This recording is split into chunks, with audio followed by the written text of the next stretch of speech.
All right, welcome to the Young Turks. Cenk Uygur and Kasparian from quarantine headquarters.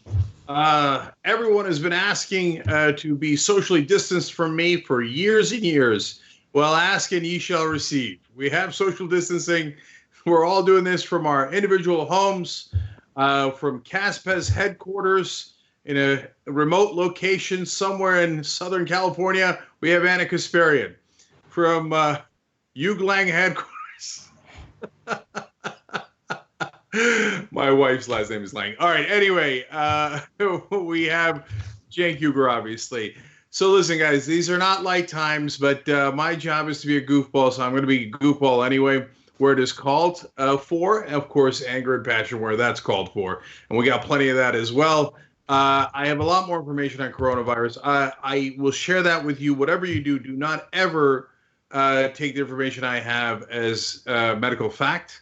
So we don't want to pull a Trump here, but I'll give you the updates that we have and the information we have and the news that we have in the short period of time that we have. So Casper, go. All right. Well, let's start off with some of what Donald Trump is attempting to do when it comes to, in his world, in his mind, saving the economy. So Donald Trump is arguing that maybe it's not such a good idea to move forward with the federal government guidelines on social distancing in order to slow the spread of coronavirus. Now, why would he think that? Maybe because it's having an impact on the economy, and he cares about the economy far more than he cares about actually saving human lives.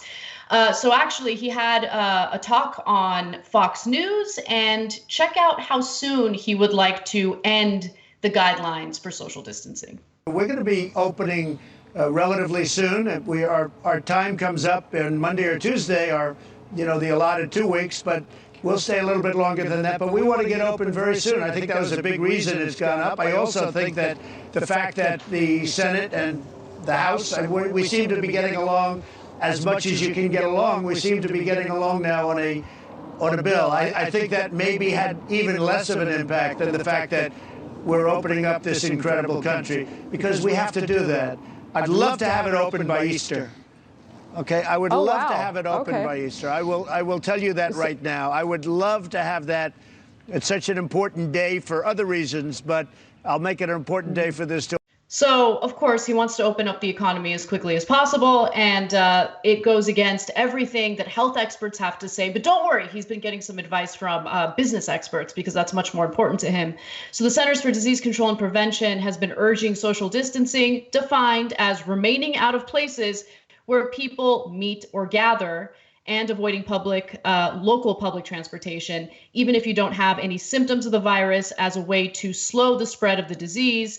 The CDC has recommended that no gatherings of 50 or more people take place for 8 weeks, and adults 65 and over stay home if possible. But the federal government actually addressed this by suggesting stricter guidelines, no gatherings of people, 10 people or more, right? And so they went even further than the CDC, but I think that was the right way to go. If we really want to stop the spread of this virus, and if we want to avoid overwhelming the healthcare system, this is what we need to do.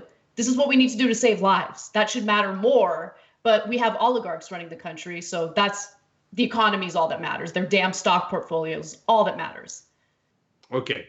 So first of all, Easter is important for other reasons too.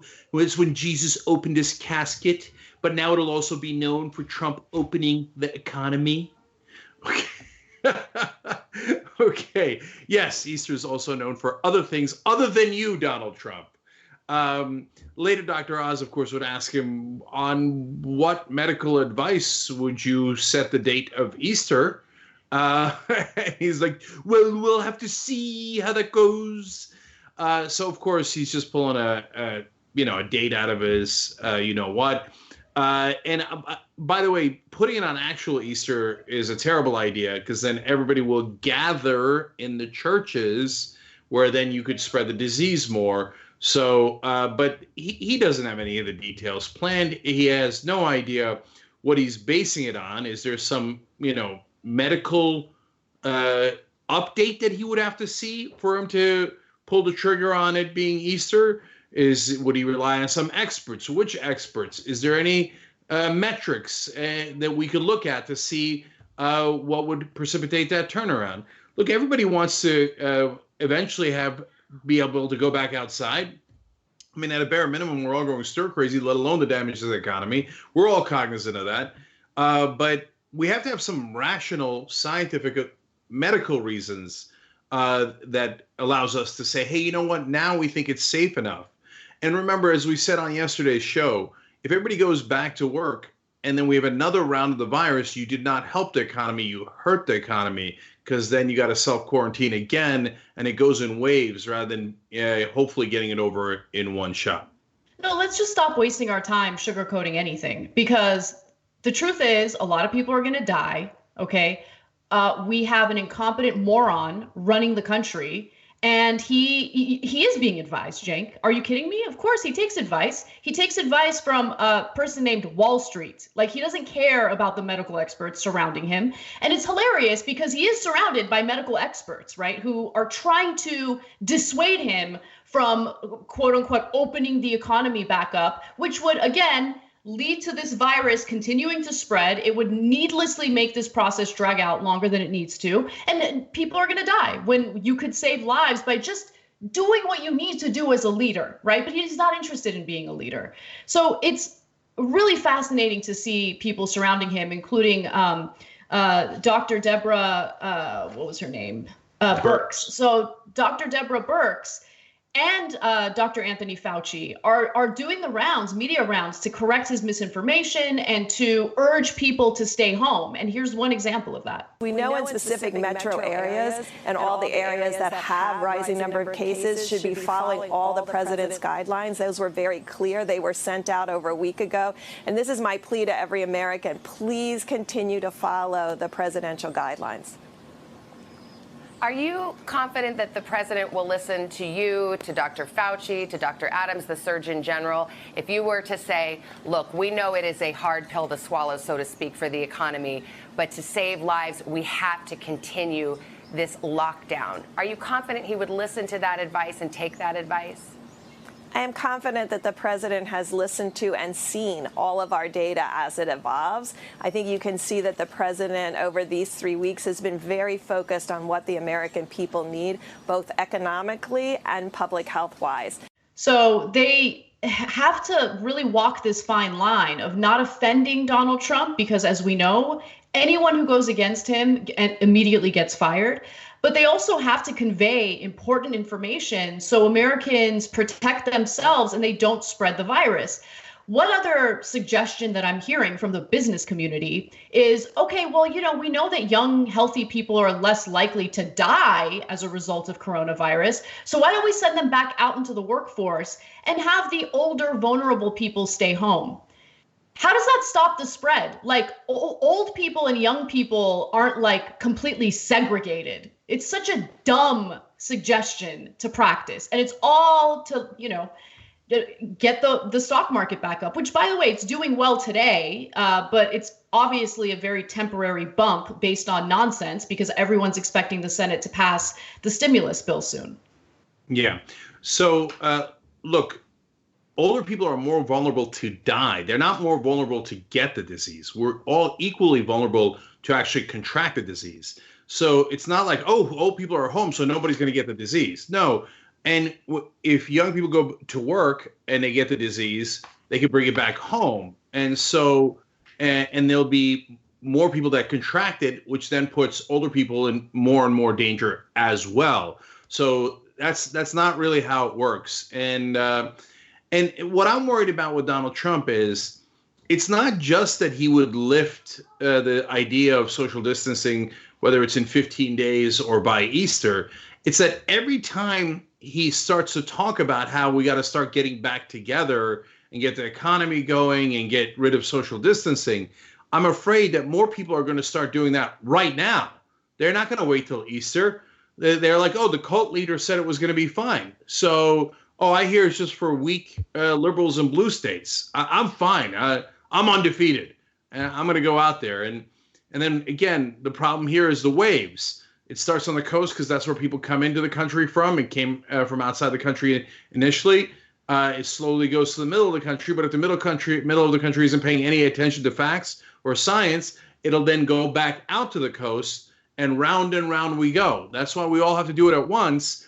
But if Trump keeps running his mouth with completely inaccurate information and keeps encouraging people to go outside, well, they're not going to listen to Dr. Birx. They're not his followers. They're not going to listen to Dr. Fauci. First of all, they're doctors.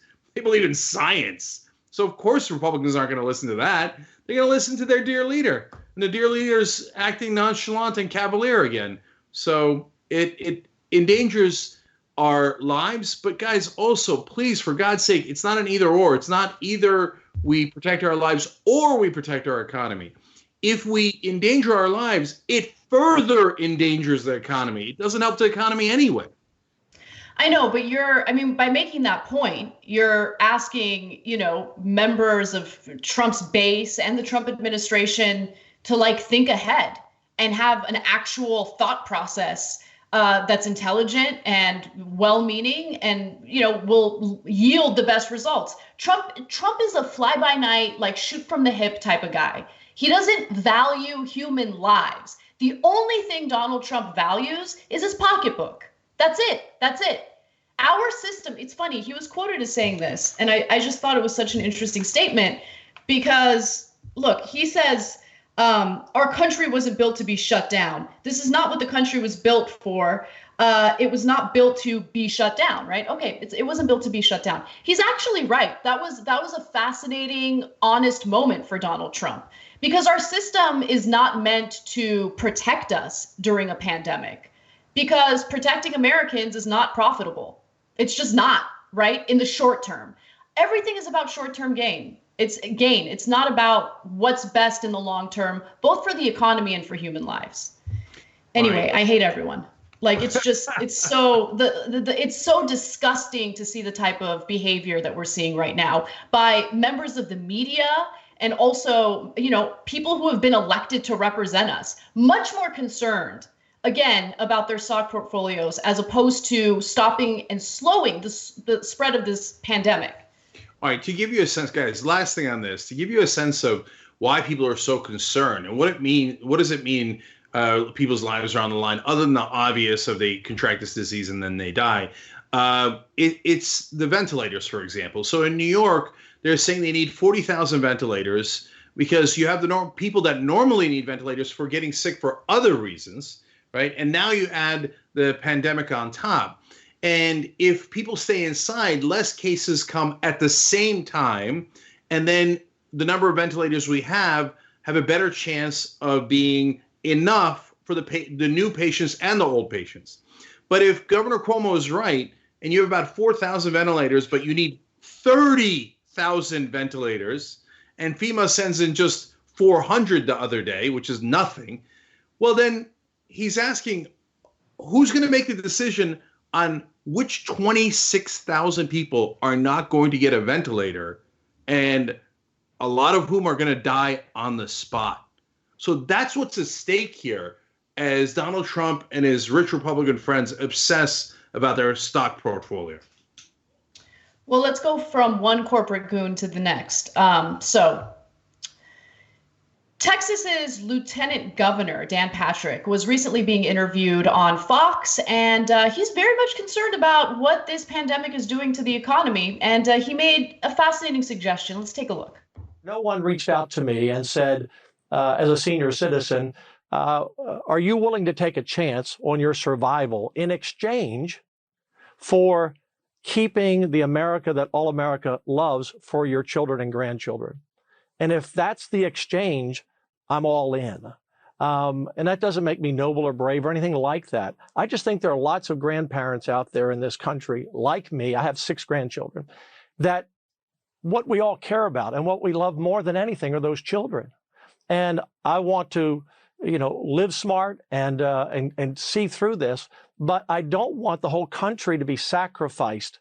And that's what I see. I've talked to hundreds of people, Tucker, and just in the last week, and making calls all the time. And everyone says pretty much the same thing, that we can't lose our whole country. We're having an economic collapse. I'm also a small businessman. I understand it. And I talk with business people all the time, Tucker. And my heart is lifted tonight by what I heard the president say, because we can do more than, one thing at a time. We can do two things. So, my message is that let's get back to work. Let's get back to living. Let's be smart about it. And those of us who are 70 plus, we'll take care of ourselves, but don't sacrifice the country. Don't do that. Don't ruin this great American you're basically dream. saying that this disease could take your life, but that's not the scariest thing to you. There's something that would be worse than dying. Yeah.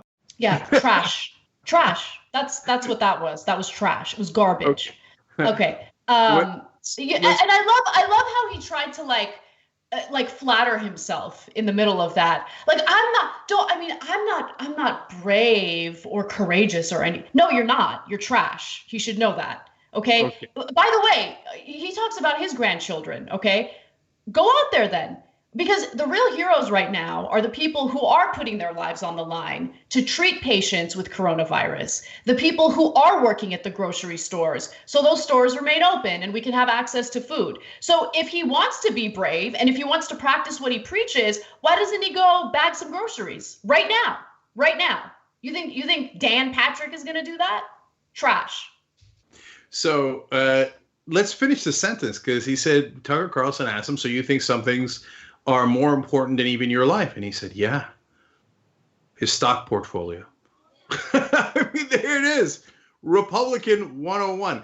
Look, guys, no one is minimizing the damage to the economy. It's hurting Young Turks. It's hurting all of us personally. It's hurting people who might lose their jobs. No one is minimizing that.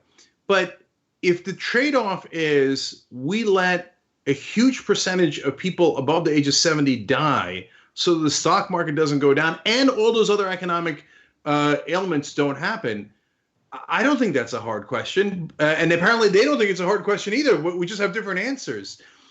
But also understand the false courage that Anna was talking about there. Dan Patrick actually thinks he's going to be okay. He's wealthy. He's a statewide politician. He's among the elites. You think he's not going to get a ventilator? Trust me, he's going to get a ventilator if he gets sick, right? You run out of ventilators for poor people. Well, some people had to be sacrificed. He kept talking about the word sacrifice. Imagine if Democrats had said, well, look, we got to sacrifice some older Americans to pay for other parts of the government. They would be like, oh my God. And in fact, when they didn't even do that, the Republicans invented this thing called death panels that didn't actually exist, except here's the lieutenant governor of Texas calling for death panels, saying, well, I know, but we got to get the stock market back up. Trash. And, he's not the only one. Fox and Friends, they've had similar discussions. In fact, recently Stuart Varney was on Fox, and he was making similar arguments. What the president is saying is at odds with what the medical community is saying. The president is saying, let's get back to work. But the medical community seems to be saying, no, you got to clamp down to make sure we beat the virus first. So there's two sides to this equation. The investors, they're taking the president's side. They want the economy to start getting back up to speed again, albeit slowly, but that's what they want. And that's why the market does so well first thing this morning. Yeah, and in New York, we lost 126 people. They passed away last night. It was the biggest increase since this whole thing started. There's no question that New York has more cases than anybody else, and there's no question that New York is getting the biggest response as they convert the Javits Center. In fact, overall with the economy, we're going to lose this month between 5 and 7 million jobs. 5 to 7 million people will be laid off. Because it's important, and I haven't heard anyone, even in left media, make this point. The economy's been pretty crappy for a lot of people for a very long time. Like, what it took was for the stock market to suffer, for all of these TV pundits, not just on Fox News, all over the place, all of these mainstream cable outlets, right, to start panicking about the economy. Now, don't get me wrong, as Cenk has said a million times, yes, this pandemic has had a huge negative impact on our economy. People have been laid off. My husband's been laid off. So I get that. But they don't care about Christian getting laid off. They don't care about all those workers in the gig economy who had to work several different jobs just to make enough money to pay their rent. They've been bragging about how wonderful the economy is while workers' wages have remained stagnant for decades. While people who were hurt the hardest, right, from the 2008 economic collapse never recovered. You heard all these same people talking about how wonderful the economy was. They did not care about any situation any average American was in. They didn't care about how bad the economy was for the vast majority of average Americans. They didn't care until their stock portfolios took a hit. Now, all of a sudden, oh my God, the economy is terrible. But if you look at so many other measures of the economy prior to what happened with coronavirus, you'll know that it wasn't doing so well for most people anyway. Yeah, you took the words right out of my mouth. 5 to 7 million people losing their jobs. That's why Stuart Varney's all upset. That's why Lieutenant Governor Dan Patrick's all verklempt. No, it's their beloved, cherished stock market. And even the unemployed, they're like, whoa, that makes me worry about the economy, which will make the stocks dip. Everything is about their money. Yeah. Everything's about their money. And look, so let's talk about those 5 to 7 million people. So for us, our hearts break for them. But what is the alternative? Is it to send them back to work where it is dangerous? No, the alternative should be to cover, for example, if they actually cared. Hey, Stuart, I got a great idea. Dan Patrick, I got a great idea. Why don't we pay their full salaries as unemployment insurance only while the pandemic is raging?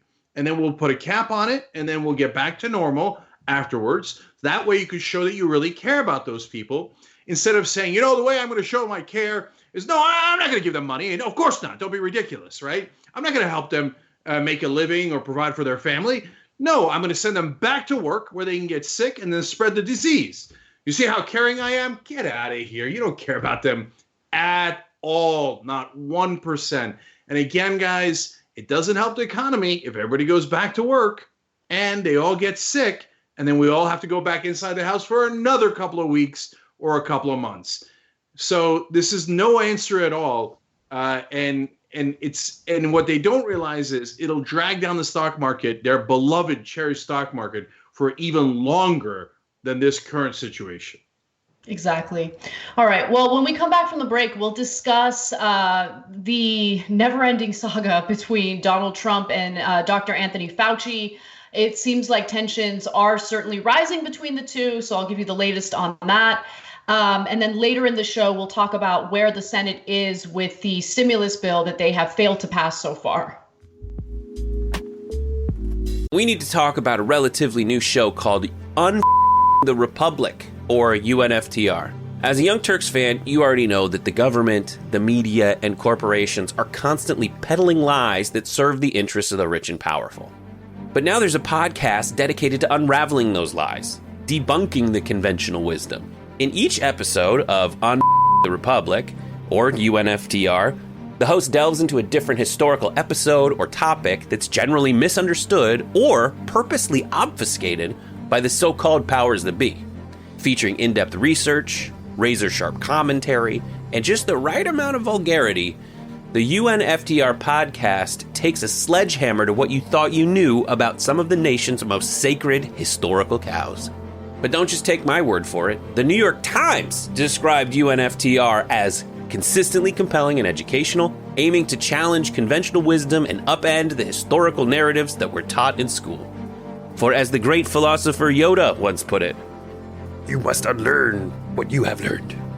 And that's true whether you're in Jedi training or you're uprooting and exposing all the propaganda and disinformation you've been fed over the course of your lifetime.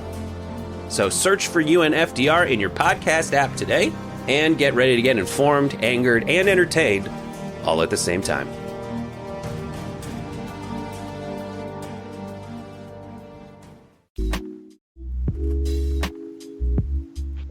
Hey, welcome back to the Young Turks, guys. Cenk and Anna with you guys.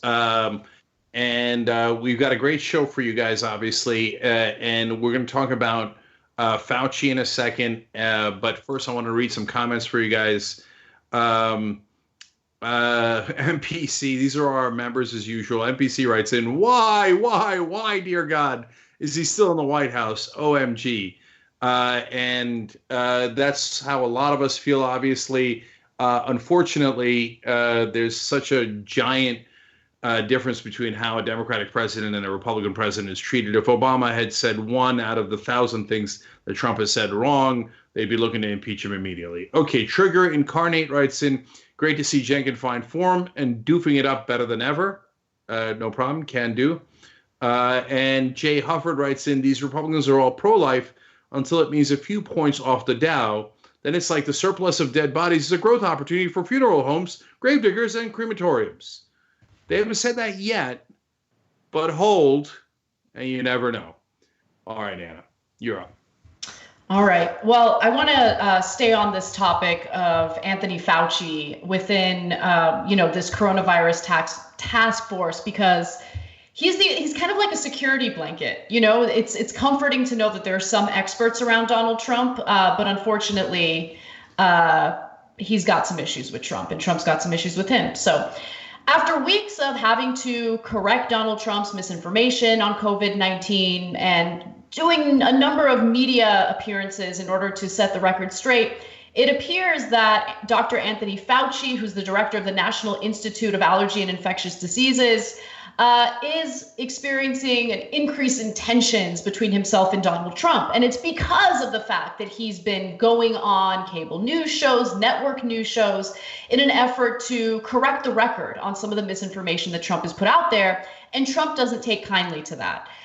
So without further ado, I want to go to this video because it has to do with a topic that's really being discussed right now. And there's a significant difference between Fauci's message, which you're about to hear, and what Trump believes. Take a look. Where is Dr. Fauci right now? Why is he not this briefing? Will he attend future ones? I was just with him for a long time. And he's at the task force meeting right now. We have a task force meeting. He was there.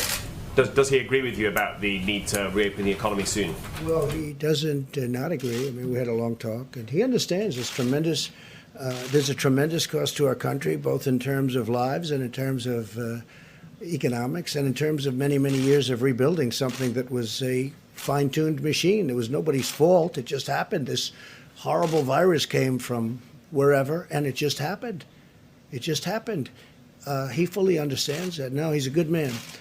I like Dr. Fauci a lot, just so you understand. No, he's not here because we really weren't discussing what he's best at. So that was Trump's press briefing last night. And it was kind of interesting because it was the first time that Fauci wasn't present. And that's why the reporter asked him, like, yo, what's up? Where's Dr. Anthony Fauci? We want to get some actual correct information tonight during this press briefing. But Trump said nice things about Fauci, but behind the scenes, based on reporting from several sources, including the New York Times, there are tensions. The reason why Trump hasn't gotten rid of him yet is because people trust him, people like him, and Trump is concerned that getting rid of him now would actually hurt Trump and his chances of re-election. So let me decode, though, what Trump said there. First of all, Pence tells him, he's at a task force meeting. Wait a minute. Pence is the head of the task force, so why isn't he at the meeting? And then Dr. Birx is also in the task force. Why isn't she at the meeting?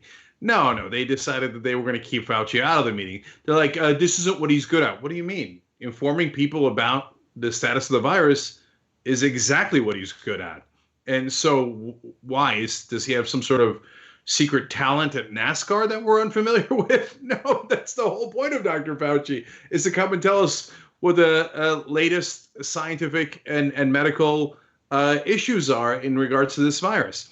But the interesting part was Trump's train of thought there is he said, no, he doesn't not agree. Like, this is the main divergence where Trump wants everybody to go back to work as soon as possible to help the stock market, whereas Fauci says, well, that's not going to help anything anyway because more people are going to get sick if you do that. So we need to maintain social distancing for a longer period of time. But if you notice, Trump's answer was, I mean, he agrees. No one's at fault here. This thing came from wherever it came from. No one's at fault. Right. Knows where it came from. So what he's trying to say is Fauci isn't blaming me. So he's okay enough. And don't report that Fauci's blaming me because I didn't start the disease. Nobody thinks you started the disease. That isn't the question. That isn't the issue. The issue is how are you handling it? And for example, if you force people back to work too early, you might be handling it poorly and make the disease far worse. But he's such a simpleton that's why he's talking about the disease came from somewhere else. Well, okay, so there's one other part to that I actually want to decode, because remember, Trump has really relied on using some pretty racist language in talking about COVID-19. He keeps referring to it as like a Chinese virus. That press conference was actually the first time that he avoided referring to it as a Chinese virus. Which is why in that moment it was kind of awkward, where he was like, it came from wherever it came from.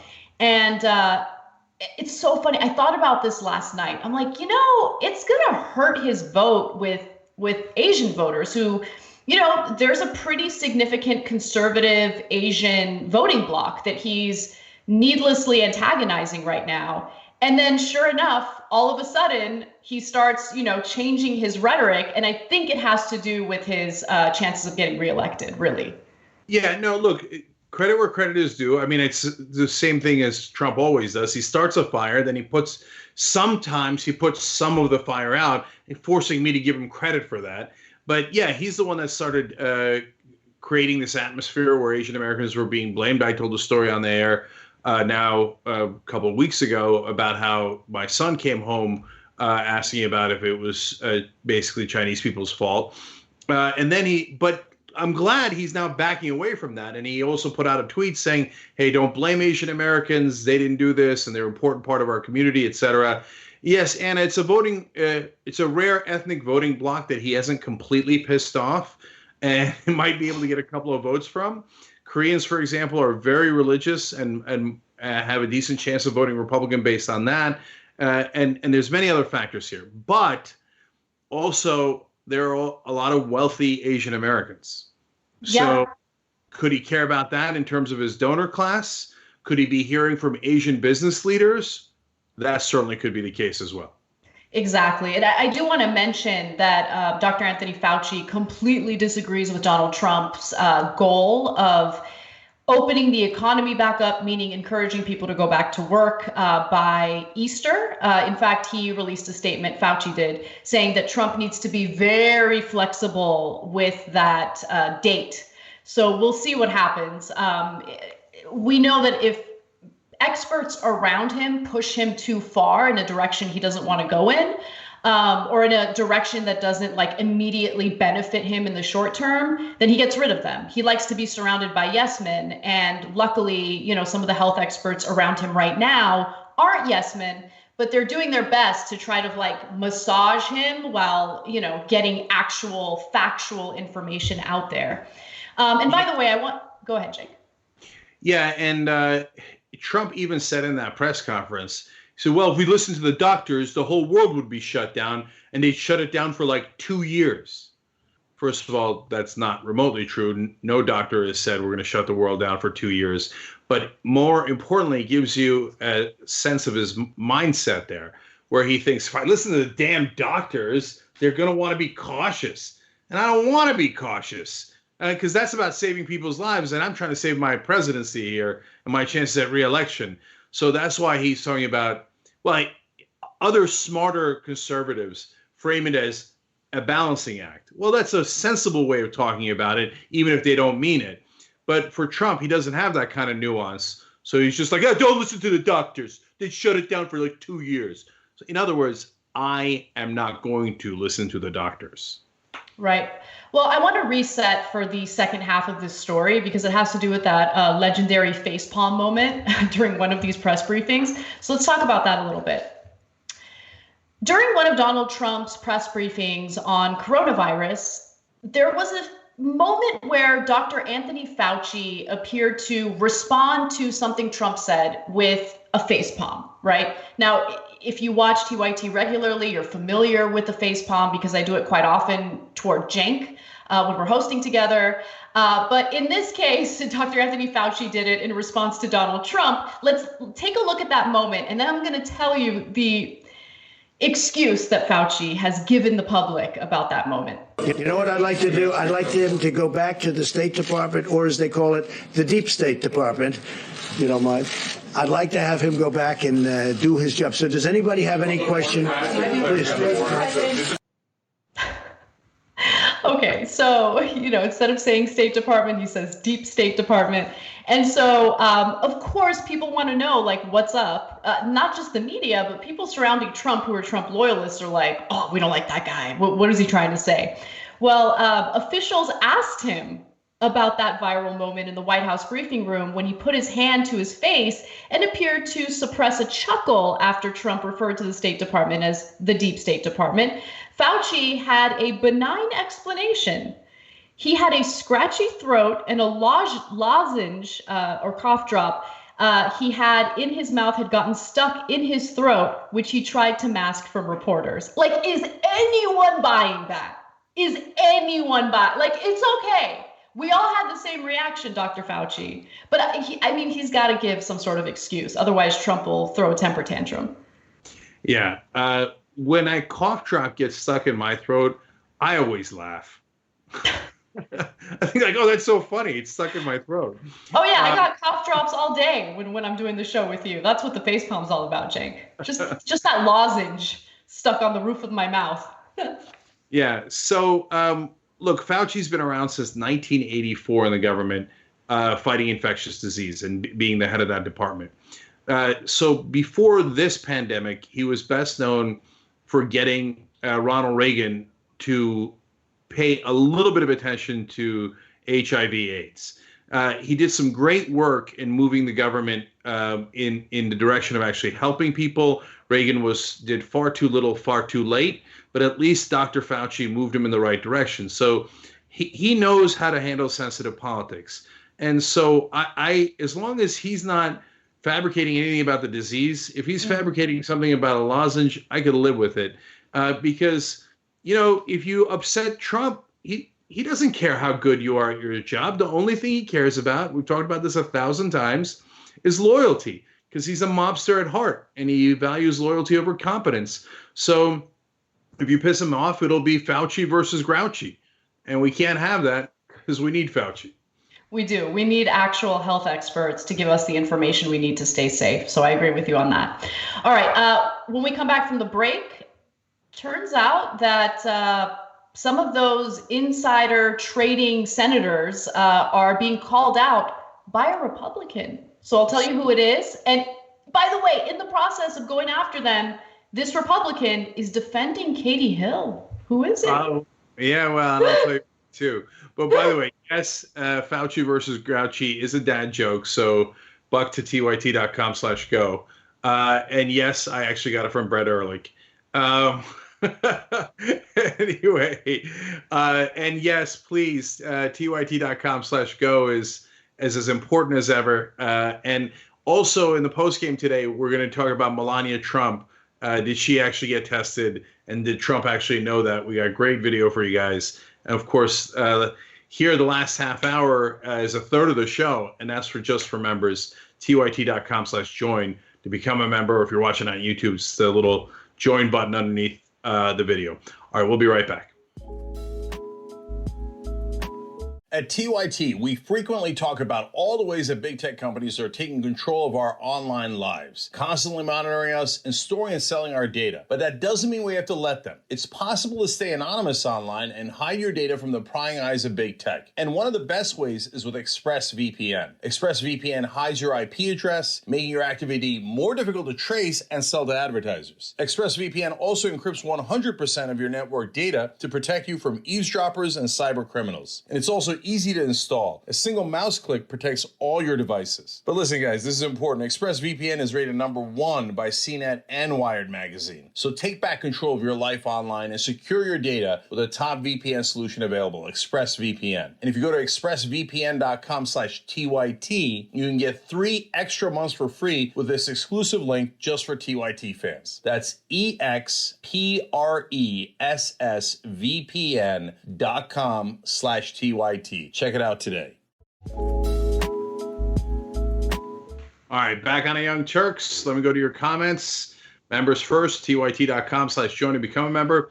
Anna's ambassador of Fun Police writes in, if Trump sends people back to work early, then every other country will issue travel bans against America.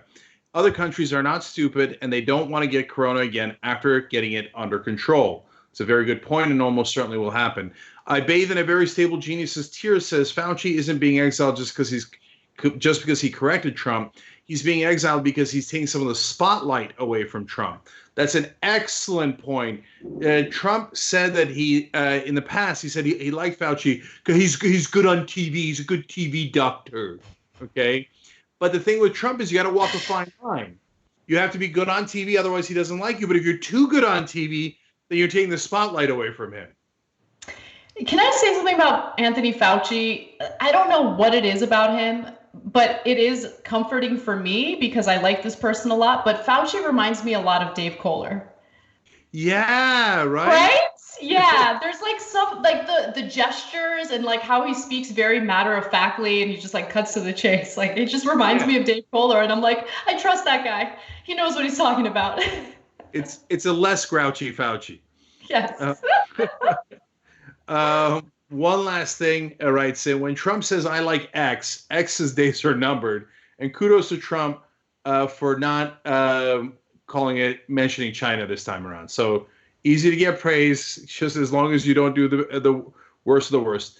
YouTube super chat, Error Zero writes in, let's sacrifice grandma and grandpa to the economy, sort of like how the Aztecs used to sacrifice people to the sun. Funny you say that. When I was first watching that interview of Lieutenant Governor Dan Patrick, I thought of the Aztecs as well, because he kept talking about sacrifice. Look, if we've got to sacrifice some old people to the gods, to the stock market gods, it is what it is, right? That's how they think. It's unbelievable. Homeboy's 70 years old. Like he's turning 70, I think, next week. So it's not like he's a whippersnapper. So Dan Patrick, go to work. Go to work. Yeah. There's a local Ralph supermarket that could use some workers right now. Right? Do it for America. Do it for your country. Just like you proposed others do. I was at the supermarket today. I want to tell you about that experience because I got a couple of things out of it. We'll save that for the post game for members, tyt.com/join. And thank you for using YouTube Super Chat. Let me just read 2 more because it's important.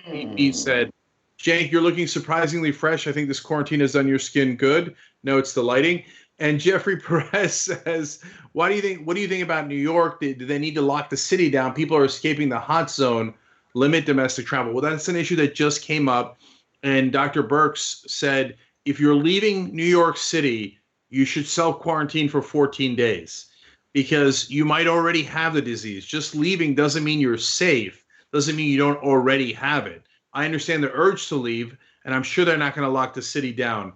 But make sure that you stay indoors for 14 days if you're leaving New York because it obviously spread like wildfire in the city.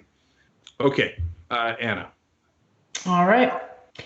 So there was a big story last week that we have an update to, and I'm glad there's an update because I want to stay on this. I don't want these people getting away with what they're doing. So last week we reported that there were several U.S. senators who might have engaged in illegal insider trading. They are not allowed to use information that they've learned through their jobs that is not available to the public in order to make decisions about their stock portfolios. But last January 24th, senators, every single one of them, had a briefing on the severity of COVID-19. Now, keep in mind that these senators didn't make public statements about the severity, but a lot of them did dump stocks because you could expect that certain businesses aren't going to perform so well if the virus is as serious as it turned out to be. Now, a Republican lawmaker, Representative Matt Gaetz from Florida, is not happy about the fact that these senators did that and actually wants some consequences for them. Now, one of the senators who was implicated in this is the Senate Intel chairman, Richard Burr. And so Matt Gaetz called him out via Twitter saying, Katie Hill gets run out of Congress for screwing a campaign staffer absent any complaint. Senator Burr stays as intelligence chairman after screwing all Americans by falsely reassuring us with op-eds on COVID while he dumped his stock portfolio early. This is not fair.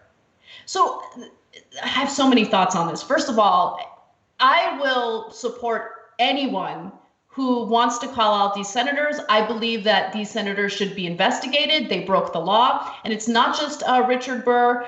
There's Kelly Loeffler from Georgia, Dianne Feinstein, Richard Inhofe. Like, all of these people are coming up, and we should be investigating them. Okay, if they dumped all these stocks right after their briefing and didn't address the seriousness of COVID-19 publicly, they need to be investigated. They need to be prosecuted. And so I'm happy that Matt Gaetz brought that up. But I do want to say, this is now, I think, the second time that Gaetz has defended Katie Hill. And I think that's fascinating. Yeah, well, I know why. So first, about Burr, I agree with Matt Gaetz, and I got no problem agreeing with him, even though he's a massive right-winger and terribly wrong on every other issue. I agreed with him on the war. I agree with him that the senators should have consequences for that kind of insider trading. But also, this is a small note. Burr is a rare Republican senator that has at times checked Donald Trump and not just gone along with everything he says. So Republicans feel like it's a slight win-win to ding Burr. Just keep that in mind. Now, why is Matt Gaetz supporting Katie Hill? Well, it's not because he's benevolent. It's because he's also famous for at least talking about and wanting to have sex with staffers. So Katie Hill did that, and so Matt Gaetz has got a dog in that fight. He is known to have created a point system when he was a legislator in the state of Florida for sleeping with people, including staffers. So I'll tell you the point system. Him and a bunch of his buddies that were legislators said that you would get 1 point for having sex with a lobbyist, 2 for a staffer, 3 for another legislator, and 6 for a married legislator. Jeez. Okay. Now, what they do with lobbyists and legislators is their business, and I don't really care. Okay, and I don't care if they give themselves points. I don't care what their private business is. But sleeping with staffers is completely and utterly out of bounds. And if you're wondering, well, hey, Cenk, are you being consistent on it? Yes, because Katie Hill, now that we have more evidence that she also slept with a congressional staffer, I actually don't think it was close at all. She definitely should have resigned. Oh, wow.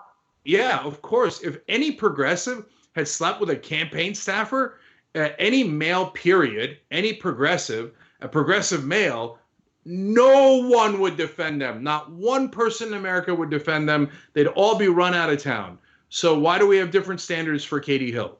So there's no, I don't shed a tear for that at all.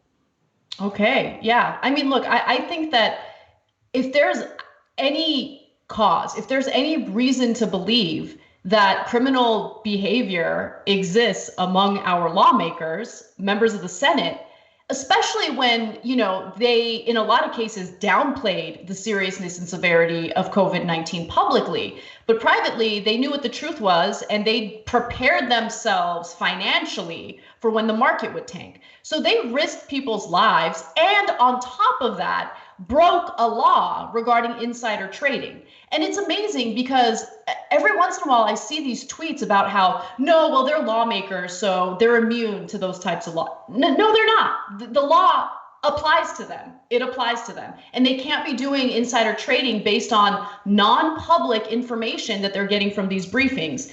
Now, I do want to give you some of the details, Cenk, because I know you heard about it. So Kelly Loeffler from Georgia was appointed as senator because she's a meritless loser who can't win based on her actual talent or skill. So she had to, use her connections and her money to get appointed as senator, something that she's not qualified for at all. She and her husband, who is the head of the New York Stock Exchange, dumped about $3 million worth of stock following her, the Senate's briefing on January 24th. And her excuse has been, well, I mean, I knew nothing about that. We have like financial advisors who take care of our stock portfolio. I had no idea that this was going on.